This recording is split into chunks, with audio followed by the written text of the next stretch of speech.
አርእስተ ዜና በማይናማር በአስቸጋሪ ሁኔታ ውስጥ የነበሩ 121 ኢትዮጵያውያን ወደ ሀገራቸው ተመለሱ። በየመን የስደተኞች ማቆያ ላይ አሜሪካ በፈጸመችው ጥቃት የተገደሉ 3 ኢትዮጵያውያን የአንድ ቤተሰብ አባላት ናቸው ተባለ። በአራተኛው ሀገር አቀፍ የክህሎት ውድድር አሸናፊዎች ከ300 ሺህ እስከ 500 ሺህ ብር የገንዘብ ሽልማት ተበረከተ። እስራኤል በፍልስጤማውያን ላይ እያደረሰች ያለችው የሰብአዊ ጭፍጨፋ ዛሬም እንደቀጠለ ነው ተባለ። ፓኪስታን በኒውክሌር ጦር መሳሪያ ላይ የሚወሰኑትን ከፍተኛ ባለስልጣኖቿን ለስብሰባ ጠራች። በየዓመቱ 1.2 ሚሊዮን ሰዎች በመንገድ ትራፊክ አደጋ ሕይወታቸውን ያጣሉ ሲል የዓለም ጤና ድርጅት አስታወቀ። አንዲት የኢንዶኔዥያ አዛውንት ሀጃጅ ሳውዲ አረቢያ ሀጅ ስነ ስርዓትን ለመፈጸም እንደገቡ ሕይወታቸው ማለፉ ተነገረ። አሰላሙ አለይኩም ወራህመቱላሂ ወበረካቱ። ክቡራትና ክቡራን የነጃሺ ቲቪ የምሽት መረጃ ተመልካቾቻችን እንደምን አምሽታችኋል? ከመረጃዎቹ ጋር ሰኢድ መሐመድ ነኝ። አብራችሁን ቆዩ። በማይናማር በአስቸጋሪ ሁኔታ ውስጥ የነበሩ 121 ኢትዮጵያውያን ወደ ሀገራቸው ተመለሱ።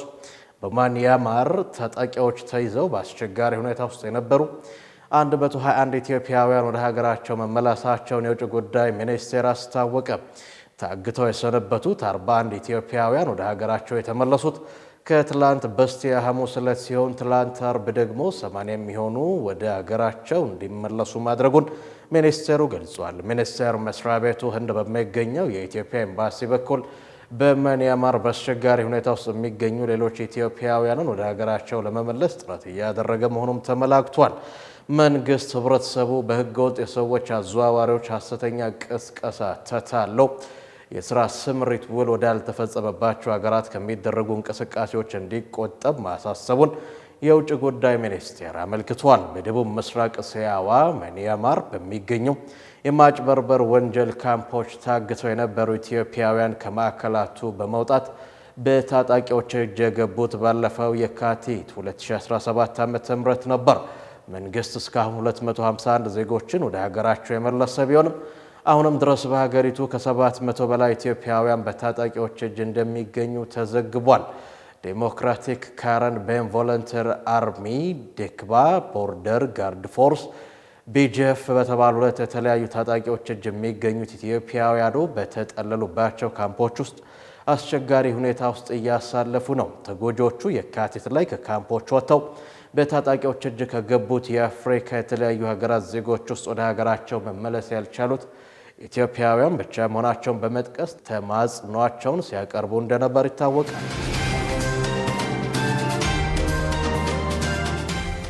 በየመን የስደተኞች ማቆያ ላይ አሜሪካ በፈጸመችው ጥቃት የተገደሉት 3 ኢትዮጵያውያን የአንድ ቤተሰብ አባላት ናቸው ተባለ። በቀይ ባህር ላይ የሚንቀሳቀሱ የምዕራባውያን የንግድ መርከቦች ላይ በሚፈጽሙት ጥቃት ምክንያት በምዕራባውያን የጦር አውሮፕላን ጥቃት እንደተፈጸመባት ባለችው የመን ውስጥ ባለፈው ሳምንት በተፈጸመው ጥቃት በርካታ ስደተኞች ተገድለዋል። ምዕራባውያኑ የመርከቦቻቸውን ደህንነት አደጋ ላይ የጣሉትን የየመን ሁቲ ታጣቂዎች ወታደራዊና ኢኮኖሚያዊ ተቋማትን ኢላማ ማድረጋቸውን ሲናገሩ ቆይተዋል።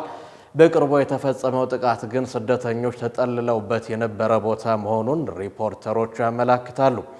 ኢትዮጵያውያን ለስደት መሸጋገሪያነት ከሚመርጧቸው ሀገራት መካከል አንዷ የሆነችው የመን ውስጥ የአሜሪካ የጦር አውሮፕላኖች ሚያዝያ 20 2017 ማለዳ ላይ የፈጸሙት ጥቃት ስደተኞች ተይዘውበት በነበረው ማቆያ ላይ መሆኑን የየመን ባለስልጣናት ገልጸዋል። በጥቃቱ ቢያንስ 68 ሰዎች መገደላቸውንና ተጨማሪ አብዛኞቹ ከባድ ጉዳት የደረሰባቸው 47 ሰዎች መቁሰላቸውን አልማሲራ የተባለው የሁቲ የቴሌቪዥን ጣቢያ ዘግቧል። ሳዕዳ ግዛት ውስጥ በሚገኘው ማዕከል ላይ በተፈጸመው ጥቃት የሞቱና የቆሰሉ ሰዎች አፍሪካውያን ስደተኞች ከመሆናቸው ውጪ በትክክል ከየትኞቹ አገራት የመጡ እንደሆነ የታወቀ ነገር ባይኖርም አብዛኞቹ ኢትዮጵያውያን ሳይሆኑ እንዳልቀሩ ቢቢሲ የመን ውስጥ ከሚገኙ ኢትዮጵያውያን ማረጋገጡን ገልጿል።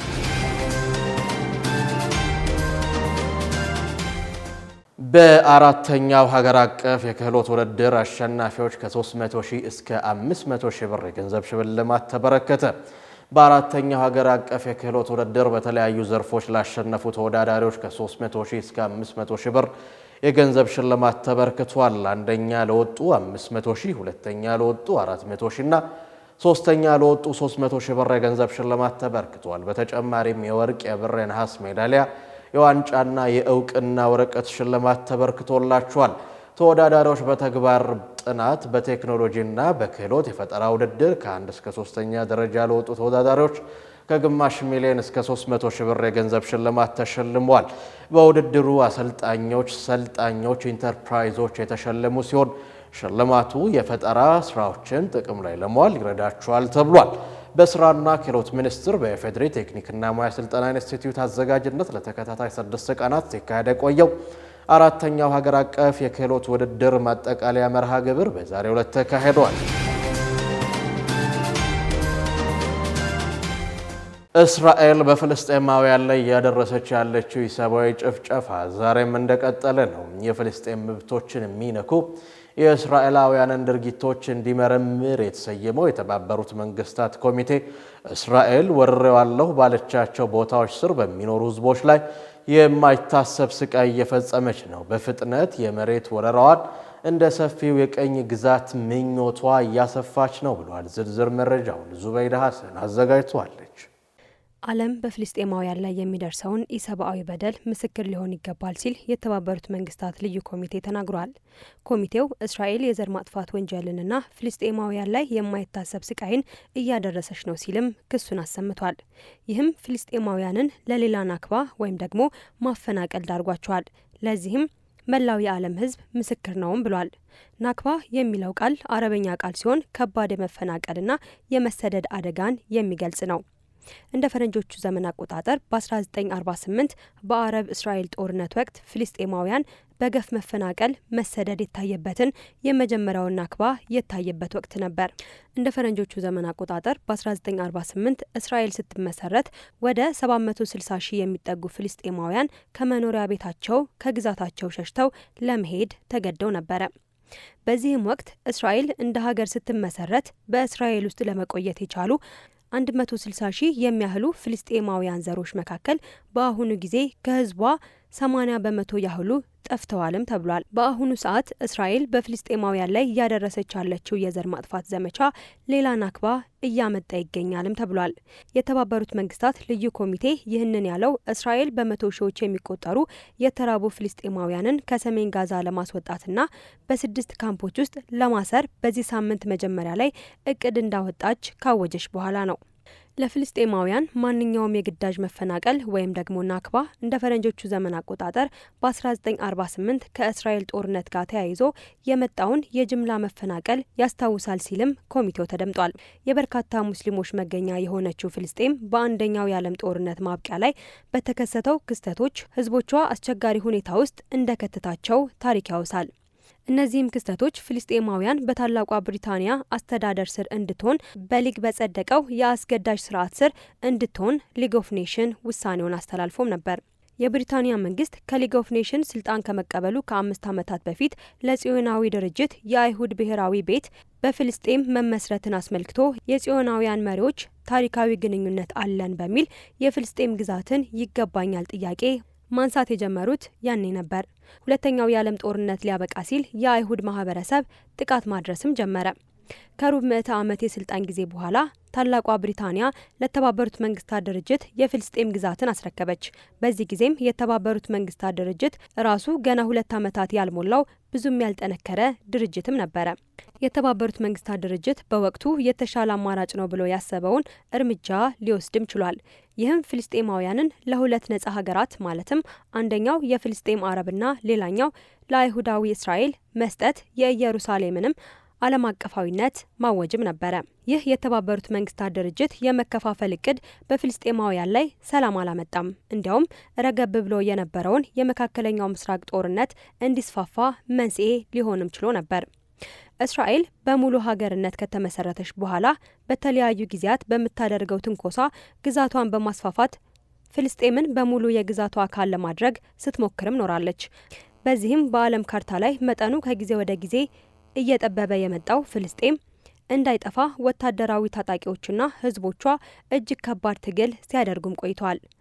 አሁንም ምንም እንኳን የእስራኤል ክንድ በአሜሪካና በሌሎች ሀገራት እየታገዘ ፍልስጤማውያንን ለማጥፋት ቢሞክርም ፍልስጤማውያን ግን አሁንም ድረስ ትግላቸውን እየቀጠሉ እንደሚገኙም ይዘገባል። የፍልስጤም መብቶችን የሚነኩ የእስራኤላውያንን ድርጊቶች እንዲመረምር የተሰየመው የተባበሩት መንግስታት ኮሚቴ እስራኤል ወርሬዋለሁ ባለቻቸው ቦታዎች ስር በሚኖሩ ህዝቦች ላይ የማይታሰብ ስቃይ እየፈጸመች ነው፣ በፍጥነት የመሬት ወረራዋንም እንደ ሰፊው የቀኝ ግዛት ምኞቷ እያስፋፋች ትገኛለችም ብሏል። ይህም የምንመሰክረው ሌላ ናክባ ሊሆን ይችላል ሲልም ኮሚቴው ስጋቱን ተናግሯል። እየተስፋፋ ያለው የቀኝ ግዛት ዘመቻ የእስራኤል መንግስት ቅድሚያ የሚሰጠው ጉዳይ መሆኑንም ሪፖርቶች ያሳያሉ። የፍልስጤም ሙስሊሞች በአይሁድ ሰፋሪዎች ለመተካትም የደህንነት ስራዎችን፣ ፈጣን የመሬት ወረራ፣ የጅምላ መፈናቀል፣ ንብረት መውረስ፣ ማፍረስ፣ ማፈናቀልና የዘር ማጽዳት የሚጠቀሙት ስትራቴጂ እንደሆነም ይታወቃል። ዓለም አቀፍ የረድኤት ኤጀንሲዎች እንዳስጠነቀቁት እስራኤል በጋዛ ላይ የእርዳታ ስርጭትን ለመቆጣጠር አሜሪካ ያቀረበችውን ሀሳብን ጨምሮ በፈራረሰው የፍልስጤም ግዛት ላይ ስቃይና ሞትን ስለሚጨምር እስራኤል በምግብና በሌሎች አቅርቦቶች ላይ የጣለችውን እገዳ እንድታነሳም በጥብቅ አሳስቧል።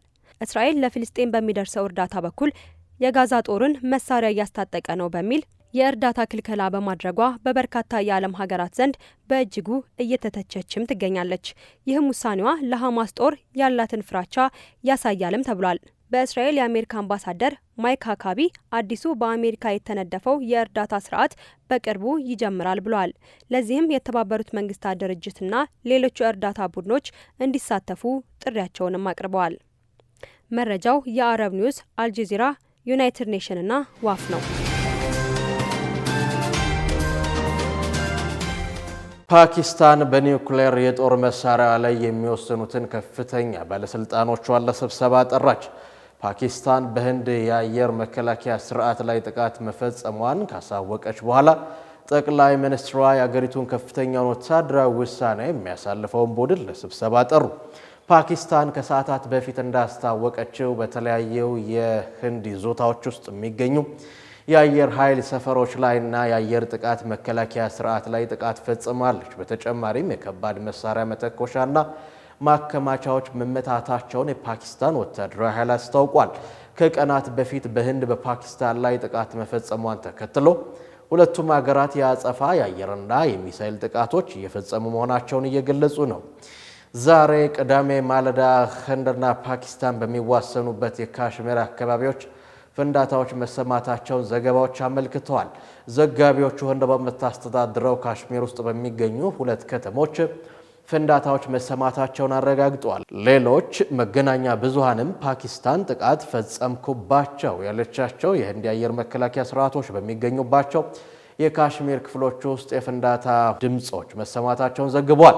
የህንድ ጦር ሰራዊትም ፓኪስታን ድሮኖችንና ሌሎች የጦር መሳሪያዎችን ለመጠቀም በምዕራባዊ የህንድ ድንበር አካባቢ ጥቃት መፈጸሟ አደገኛ ሁኔታን የሚያስከትል ነው ሲል አስጠንቅቋል። የፓኪስታን ጦር በበኩሉ በህንድ ይዞታዎች ላይ እየወሰደ ያለውን እርምጃ ህንድ በአየር ኃይል ሰፈሮቿ ላይ ለፈጸመችው የሚሳኤል ጥቃት አጸፋ መሆኑን ቢገልጽም ህንድ ግን ተፈጸመ ስለተባለው ጥቃት ያለችው ነገር የለም። መረጃው የቪኦኤ ነው። ይህ በእንዲህ እንዳለ ማምሻውን በደረሰን ዜና ህንድና ፓኪስታን አፋጣኝና የተሟላ የተኩስ አቁም ስምምነት ማድረጋቸው ተሰምቷል።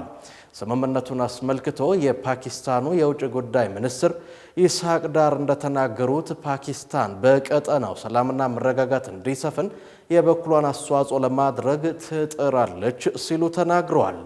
የአሜሪካው ፕሬዝዳንት ዶናልድ ትራምፕ በበኩላቸው ህንድና ፓኪስታን ሙሉ በሙሉ የተኩስ አቁም ስምምነት ማድረግ ይኖርባቸዋል ሲሉ ተናግረዋል።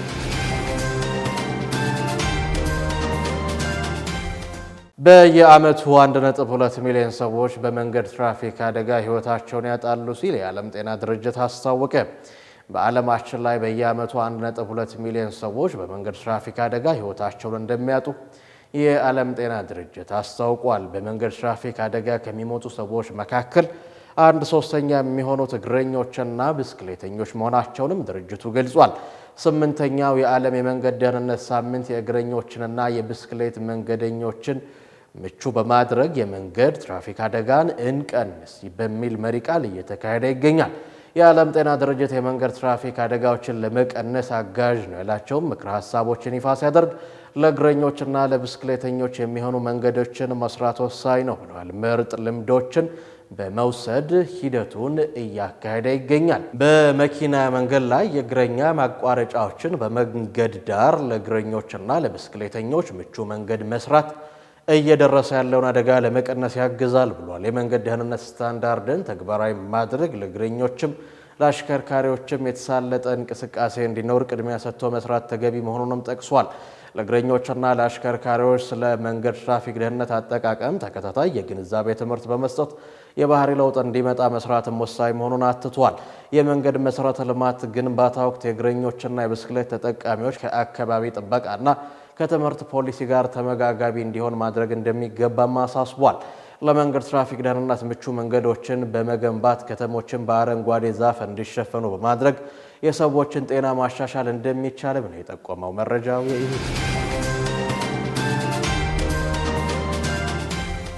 አሜሪካ በቻይና ጥላው የነበረው የ145 በመቶ ታሪፍ ወደ 80 በመቶ ዝቅ ልታደርግ መሆኑ ተነገረ።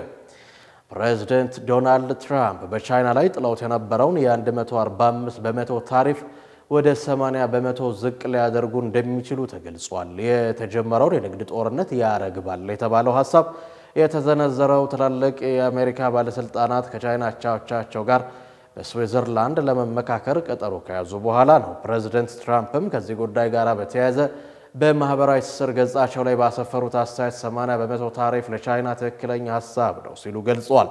አያይዘውም ቻይና ለአሜሪካ ምርት ገበያን መክፈት አለባት፣ ለእነርሱም ጥሩ ነው ብለዋል። የሁለቱ ሀያላን ሀገራት የምክክር ቀጠሮ የንግድ ጦርነቱን ውጥረት ለማርገብ መልካም ጅማሮ ቢሆንም ረዘም ያለ ጊዜ ሊወስድ እንደሚችል ተንታኞች ይገልጻሉ። በሀገራቱ መካከል በተጀመረው የንግድ ጦርነት ሳቢያ ቤጂንግ እና ዋሽንግተን ትልቅ የኢኮኖሚ ጫና ውስጥ እየገቡ እንዳሉ ነው መረጃዎች የሚያመላክቱ።